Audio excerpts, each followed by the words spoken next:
Okay,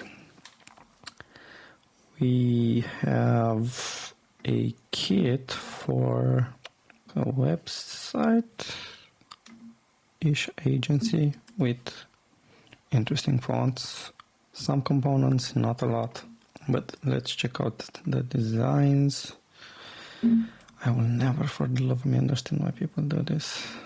When you put them inside the frame, you can't really directly just load them into the device. So actually on the device this looks pretty decent. I'm not gonna lie, I like it more than on the screen here. Not sure why the text is cut. Was that the intention, or was it more like this?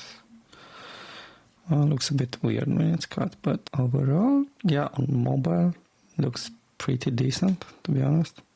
At least the homepage, some of the other pages feel a bit weird, but again, it's not me who has to like it. So yeah, on the desktop I'm not like the biggest fan of the visual style.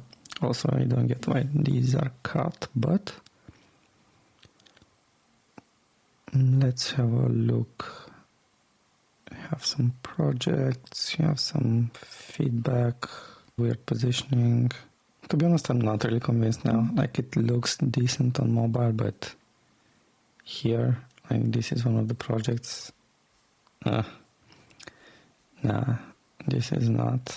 Overall, like, my feedback would be like it's way too heavy in general. Like, for the homepage it works, right, because you have a distinctive look, but on the other pages it's just like way too heavy. And I get they're trying to go for this branding, but like the content and everything is hard to deal with because it competes with the actual project style that you should have here. So they incorporate it a little bit, but also you can get lost. So it's one of those things like with the e-commerce platforms where you want some branding, but not too much, because then it overwhelms the actual products that they're trying to sell, which I think is happening here. Yeah, too bad, because on the actual mobile device it looks good.